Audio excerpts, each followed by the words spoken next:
श्रीलक्ष्मी श्रीमहालक्ष्मी क्षीरसागरकन्यका उत्तिष्ठ हरिसम्प्रीते भक्तानां भाग्यदायिनी।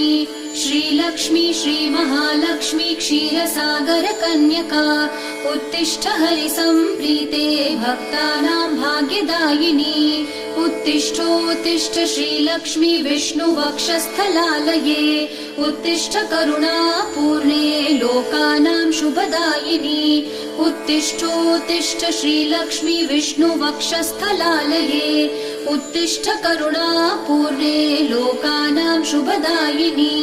श्रीपद्ममध्यवसिते वरपद्मनेत्रे श्रीपद्महस्तचिरपूजित पद्मपादे श्रीपद्मजातजननी शुभपद्मवक्त्रे श्रीलक्ष्मी भक्तवरदे तव सुप्रभातम्।